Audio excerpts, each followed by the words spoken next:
nosotros hemos titulado esta serie de sermones basado en Mateo capítulo 5 al capítulo 7 como el manifiesto del cristianismo. Porque observamos que Cristo durante estos durante estos capítulos, del capítulo 5 al capítulo 7, nos va a permitir a nosotros ver una manera de cristianismo que hoy día es muy escaso y que permitirá de que nosotros al momento de no solamente escuchar la palabra, sino vivir la palabra, podamos ser contraculturales, donde a la luz de estos textos observaremos el poder del Evangelio, el poder de ser parte de otro reino. Y entendemos que es muy importante a la luz de este sermón del monte, estudiar con dedicación, con cuidado, y aplicar la palabra de Dios a nuestra vida. Así que durante este tiempo vamos a ir evaluando este manifiesto, esta declaración. Esa es la idea, de principios, de propósitos que Jesús, a través de este sermón en la montaña, expresó a sus discípulos. Discípulos que no solamente involucran a los 12, sino a una cantidad más grande, como ustedes podrán observarlo, tanto desde el principio de Mateo capítulo 5, así como también al final del capítulo 7. Y queremos expresar en este sentido el objetivo de nuestra serie de estos meses. Y el objetivo es este. El objetivo de esta nueva serie es poder comprender qué es en esencia el cristianismo, según Jesús. Y a la luz de esa verdad, ¿qué significa ser cristiano en relación a sí mismo, en relación al mundo en el cual tú y yo vivimos, en relación a la religión, en relación a Dios? Y a partir de esos objetivos intentaremos durante toda esta serie plantearnos algunas preguntas, algunos temas que vamos a ir trabajando y que nos permitirán poder ir viendo el desarrollo de este fabuloso sermón de la montaña.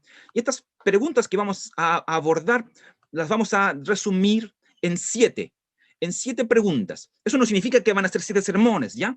Pero por lo menos son 7 grandes preguntas que queremos responder a través de el sermón del monte. La primera de ellas, y es la que vamos a abordar el día de hoy, es ¿quiénes somos? Luego vamos a abordar en el capítulo 5, versículos 13 al 16, cuál es nuestra misión, abordando estas metáforas de la sal y de la luz. Luego vamos a extendernos un momento allí, tal vez varios domingos, en relación a lo que nosotros debemos entender. Y allí el punto focal va a ser la ley, cómo Jesús nos ayuda a huir de los mandamientos de los hombres y Él nos otorga la bendición de poder conocer cuál es la interpretación correcta de algunos principios de la ley que son muy prácticos y muy útiles para nosotros. Luego vamos a trabajar un momento esta pregunta de cómo nosotros debemos obrar y donde vamos a encontrarnos con 3 obras principales de la piedad cristiana: las limosnas, la oración y el ayuno.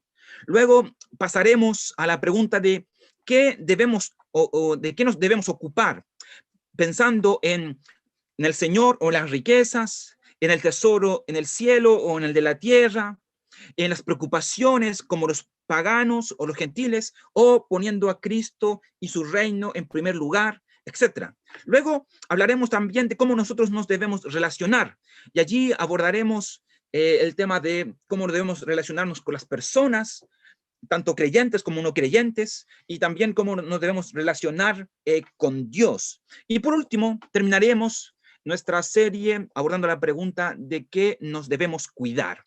Y allí vamos a tratar esta idea de las 2 puertas, los 2 caminos, los frutos, de ese árbol que da fruto bueno o ese árbol que da fruto malo, de los 2 cimientos, de estos 2 constructores, etcétera. Entonces, de esa forma, a través de estas preguntas, intentaremos abordar este famoso sermón del monte, y que espero en el Señor que pueda ser también de mucha provecho para ustedes. Así que si no lo has leído, son simplemente 3 capítulos.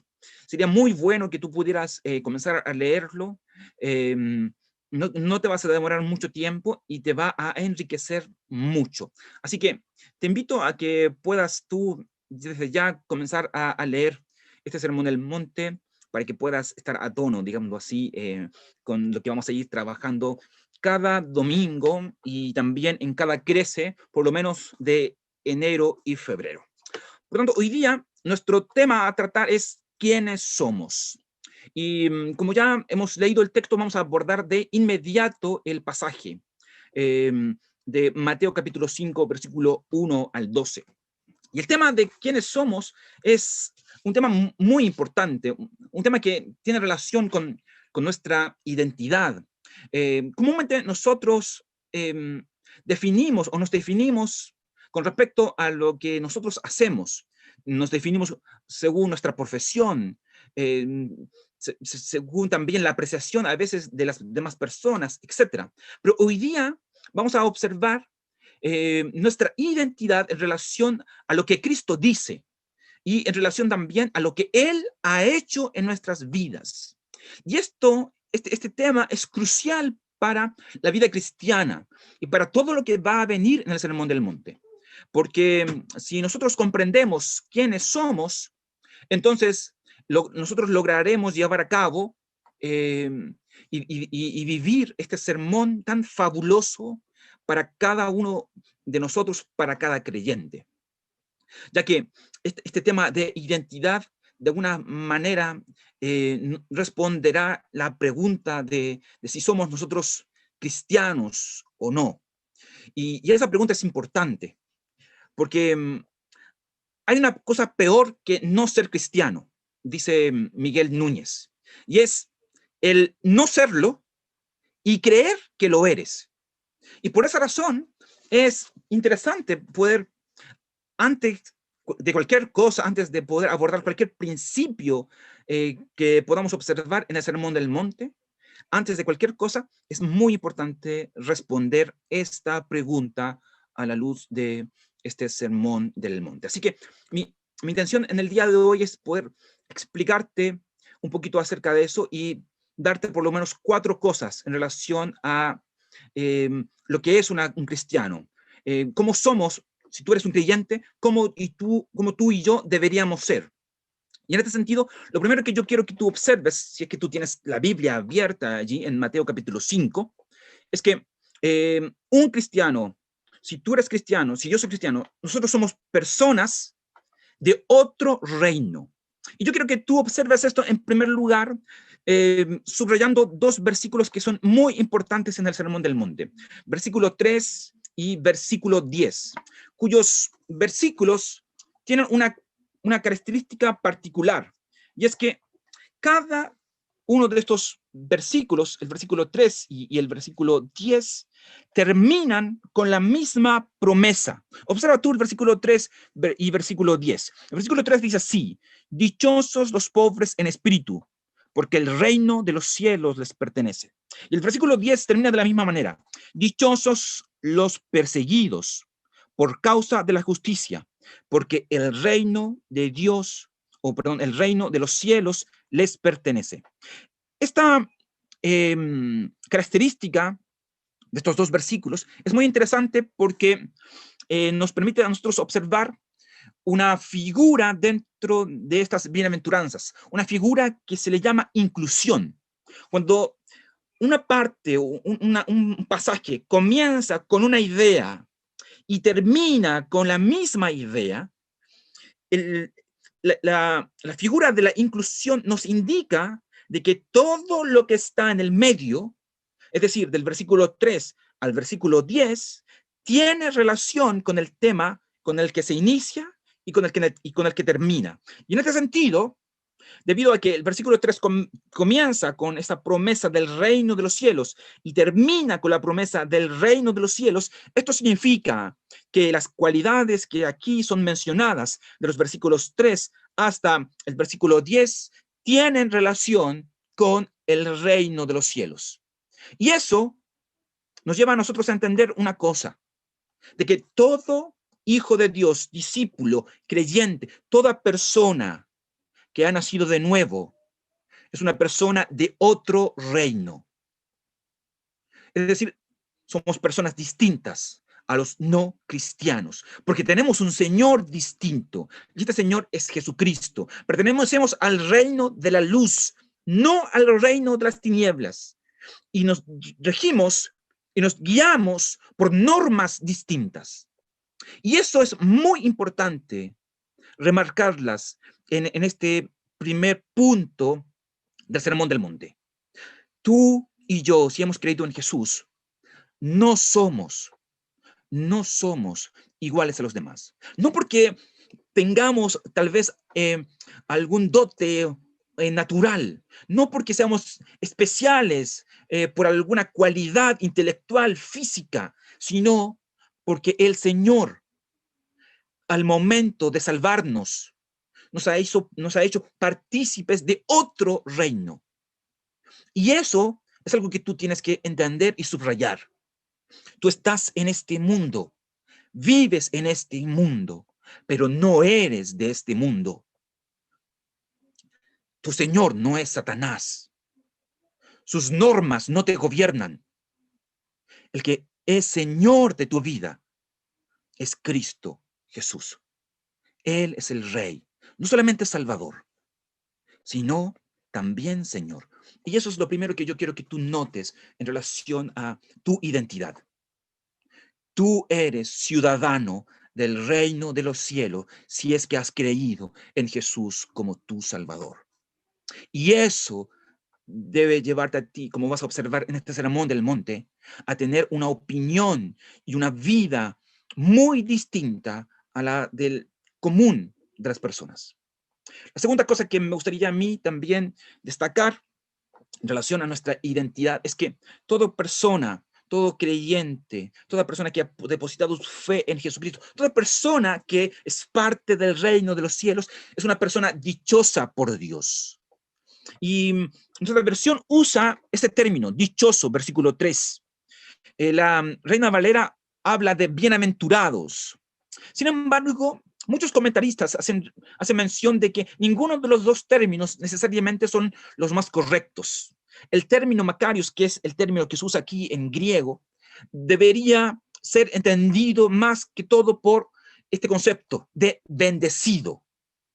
Es decir, toda persona que pertenece al reino de los cielos, todo creyente, es una persona bendecida por Dios, lo cual denota la idea de ser aprobado por Dios. Por esa razón es que Él te ha aceptado, por esa razón es que Él te ha llamado a este reino.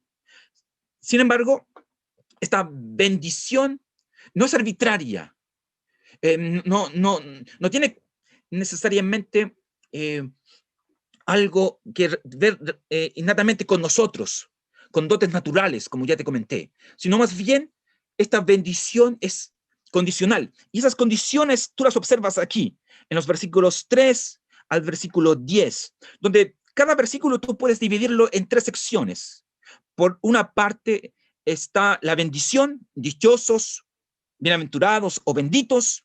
La condición, por ejemplo, versículo 3, pobres en espíritu, los que lloran, versículo 4, los humildes, versículo 5, etc. Y la promesa, porque el reino de los cielos les pertenece, porque serán consolados, porque recibirán la tierra como herencia. Y en este sentido, cuando hablamos de que tú y yo somos personas bendecidas, el texto nos explica cuáles son aquellas bendiciones. Es decir, ser bendecido por Dios es poseer el reino de los cielos, es heredar la tierra, es ser consolados, es ser saciado, es recibir compasión, es ver a Dios, es ser llamado hijo de Dios, es recibir una recompensa de parte de Dios. Todas estas cosas le pertenecen a aquellos que son parte del reino de los cielos, a aquellos que han depositado su fe en Jesús, es decir, a ti y a mí. Y esa es la segunda característica que yo quiero subrayar. Si tú has creído en Jesús, no solamente perteneces a otro reino, sino que también eres una persona bendecida por Dios, una persona aprobada por Dios. No así las personas que no han puesto su fe en Jesús. Las Escrituras nos dicen que todo aquel que no se ha refugiado bajo la cruz está bajo la ira de Dios. Y eso obviamente es algo que debería a nosotros entristecernos. Eso es algo que nos debería a nosotros llevarnos a las rodillas y clamar a Dios por dichas personas. Pero por otra parte, el entender de que somos bendecidos por Dios debería llenar nuestro corazón de gozo y alegría, porque cada una de estas bendiciones son inmerecidas. Cada una de estas bendiciones Dios nos la ha dado a través de Jesucristo, nuestro único y bendito Salvador. Así que eso es lo segundo que yo quiero que tú subrayes. Tú eres una persona bendecida. Somos personas bendecidas. Tercero, la tercera característica en términos generales que podemos destacar de estas bienaventuranzas es que tenemos rasgos distintos. Cada uno de estas bienaventuranzas, de estas bendiciones, dan para un sermón. De hecho, nosotros tuvimos hace un tiempo atrás una serie basadas en las bienaventuranzas y estuvimos aproximadamente como 10 semanas estudiando este trozo. Sin embargo, no tenemos el tiempo para poder hacerlo ahora. Por eso es que yo quiero sencillamente remarcar esta tercera idea. Somos personas no solamente de otro reino, no solamente somos personas bendecidas, sino que también tenemos rasgos distintos. Y aquí es importante entender una cosa, de que en este texto no nos están hablando de 8 personas con ciertas cualidades, sino 8 cualidades de un mismo grupo de personas. Y este grupo de personas son aquellos que han creído en Jesús como Señor y Salvador. No es que algunos creyentes son mansos, otros tienen hambre, otros son pobres. No, no es así. Cada uno de estos rasgos, si tú eres un creyente, deben pertenecer a tu carácter, a la manera en que tú vives. Y obviamente esto es una tremenda oportunidad para examinar nuestro carácter, para evaluar nuestra vida. Porque estas cualidades van unidas, una con la otra. No puede ser posible que tú puedas ser humilde si antes tú no lloras y si antes tú no observas que eres pobre en espíritu. El hecho de que tú seas pobre en espíritu te llevará a ti a llorar por tus pecados y cambiará tu vida de una persona orgullosa a una persona humilde y te permitirá a ti ver tu necesidad, esa necesidad de justicia que solamente Dios puede saciar. Estas son cualidades que todo creyente debe tener, cualidades que no son innatas en el ser humano, cualidades que no son naturales en el ser humano, sino son cualidades espirituales, cualidades sobrenaturales que representan, que caracterizan a personas de otro reino, personas aprobadas por Dios, personas que han nacido de nuevo y que viven una vida nueva. Entonces, esa es la tercera característica que yo quiero que tú puedas observar en este pasaje.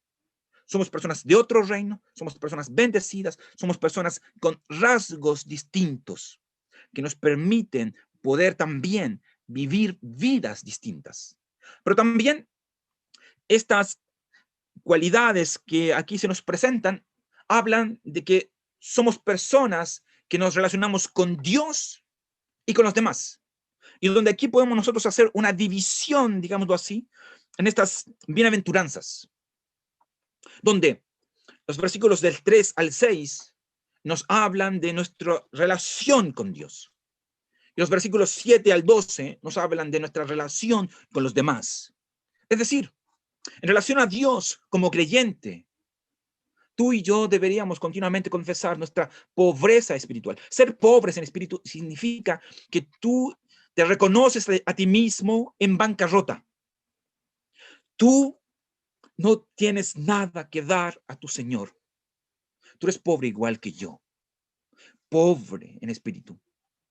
Eso no significa y déjame explicarte esto porque hay en ocasiones malas interpretaciones con relación a esto, que esta pobreza espiritual tiene relación con que tú tienes un poquito del Espíritu Santo. No tiene relación con eso. Tampoco significa que esta pobreza tiene relación con temas económicos, monetarios, sino tiene relación con Dios. Tú ves a Dios, lo magnífico, lo fabuloso que es Él, lo grandioso. Tú te miras a ti y obviamente tú observas que eres un pobre. ¿Y qué produce eso en ti? Llanto. Un creyente es una persona sensible a Dios y a sus pecados. Es una persona sensible con respecto a su miseria. Por lo tanto, una persona de otro mundo, de otro reino, es una persona que continuamente está arrepintiéndose. Y su arrepentimiento cambia su actitud de ser una persona orgullosa y confiada en sí mismo a ser una persona humilde, porque sabe quién es Él. Sabe que no somos nada. Sabemos que no somos nada. Sin embargo, tenemos una necesidad tremenda que es imposible de poder ser saciada y que solamente Dios puede saciar. Por eso es que tú tienes hambre y sed de justicia. Este término justicia aquí, algunos expresan de que puede referirse a una vida piadosa, una vida justa. Otros también hacen mención de esta justicia de Cristo, de vestirse de esa justicia de Cristo. Tú y yo somos personas necesitadas y esa es una característica en nuestra relación con Dios. Pero por otra parte, cuando tú te encuentras con Dios y cuando Dios sacia tu necesidad, entonces tú te vuelves a los hombres. ¿Y qué es lo que sucede con los hombres? Tú eres compasivo porque has recibido de compasión. Vives una vida cristiana honesta, sincera. Esa es la idea del versículo 8, de un corazón limpio. Y a la misma vez, eres una persona que está en continuo trabajo de llevar a las personas a hacer la paz con Dios y consigo mismo. Entre ellos, eres un agente de paz, porque has recibido de la paz de Dios y tú deseas que todos puedan ser reconciliados con Cristo. Sin embargo, aun cuando tú buscas el bien, aun cuando tú eres compasivo, aun cuando tú eres honesto, el clímax de todo esto es que tú serás perseguido. Y no por alguna causa cualquiera, sino por la causa de Jesús. Porque tú vas a vivir según Jesús. Entonces, observa qué maravilloso es poder detenerse en cada una de estas bienaventuranzas y examinarlas y aplicarlas en nuestra vida. Sin embargo, lo que yo quiero destacar aquí es que estas cualidades nos hacen mención de que tú tienes responsabilidades con respecto a Dios y tú también tienes responsabilidades en relación a los demás. Y eso nos permite a nosotros poder también entender que vamos a sufrir. Tú y yo vamos a sufrir si es que somos parte de otro reino, si expresamos, si vivimos según las bienaventuranzas aquí planteadas, si es que tú y yo reflejamos a Cristo, porque esto es, en esencia, estas bienaventuranzas, es el carácter de Cristo en nosotros. Y eso, sea como sea, te va a llevar al sufrimiento. Por la clase de persona que tú eres y por la forma en que tú actúas. Donde, reitero, la causa principal, la única razón de por qué tú sufrirás persecución es porque vives como Jesús. Sufrir por otra causa, sencillamente es sufrir por causa de ser un Flanders, un religioso. Pero las bienaventuranzas nos dicen de que la causa por la cual tú y yo debemos sufrir es por causa de Cristo. Y este sufrimiento debemos hacerlo con alegría, y con gozo, a pesar de dicha condición. ¿Y esto por qué? Por tres razones. Si tú miras el versículo 12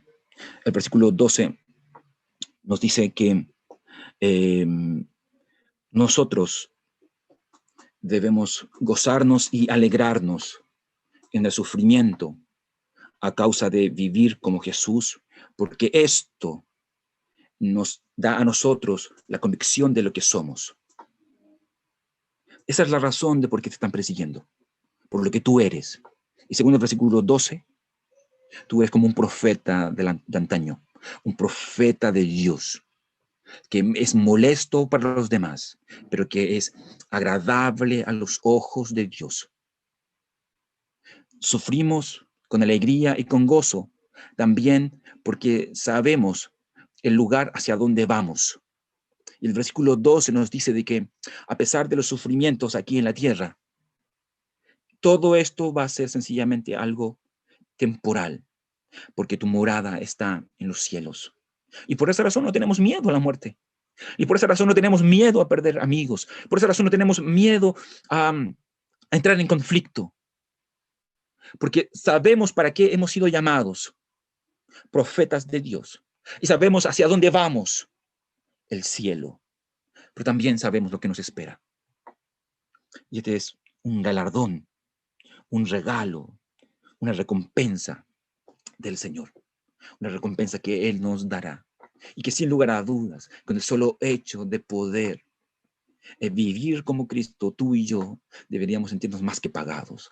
El solo hecho de poder disfrutar con Él por toda la eternidad debería ser ya recompensa más que sobra. Y por esa razón, a pesar de los sufrimientos aquí, a pesar de las dificultades aquí, por la manera en que tú eres y por la manera en que tú actúas, según estas características, estos rasgos de Cristo en tu vida, tú y yo no deberíamos entristecernos al momento de sufrir por causa de Cristo, sino gozarnos. Por tanto, ¿quiénes somos? Somos personas de otro reino. Somos personas bendecidas por Dios. Somos personas con cualidades distintas. Somos personas que tenemos responsabilidades con respecto a Dios y con respecto a los demás. Somos personas que van a sufrir, pero van a sufrir con gozo y alegría. Esas son las cualidades que yo te he comentado y que Mateo 5 así nos dice. Por tanto, en conclusión, yo quiero que tú puedas, si deseas escribir esto, puedas ponerlo por allí cerca. ¿Quién eres? ¿Quiénes somos? Somos cristianos. Esa es la idea de seguir a Jesús. Somos cristianos, personas que siguen a Jesús en este mundo, aunque no son parte de este mundo, ya que el Padre ha hecho una obra maravillosa en tu vida y en mi vida. Él nos ha trasladado al reino de su amado Hijo, haciéndonos nacer de nuevo, para que tú y yo vivamos una vida nueva, conforme a su imagen y a la estatura de Cristo. Eso es lo que tú eres. Eso es lo que yo soy. Y eso es lo que Jesús, en estos primeros 12 versículos, intenta explicarnos, mostrarnos, para posteriormente enseñarnos cuál va a ser nuestra misión, cómo debemos relacionarnos con la ley, cuáles van a ser nuestras expectativas y propósitos en la vida y de qué cosas vamos a tener que ocuparnos, preocuparnos y cuidarnos. Sin embargo, yo quiero terminar con esta pregunta. ¿Eres tú lo que Mateo 5, versículo 1 al 12, expresa? Refleja tu vida, refleja estas cualidades. ¿Observas estas cualidades en tu vida? Recuerda de que algo peor que es no ser cristiano, es no ser cristiano creyendo que lo eres. Sin embargo, Mateo 5, versículo 1 al 2, nos ayuda a nosotros a examinar nuestra vida y entender si somos ciudadanos o no de este reino de Cristo. Oremos.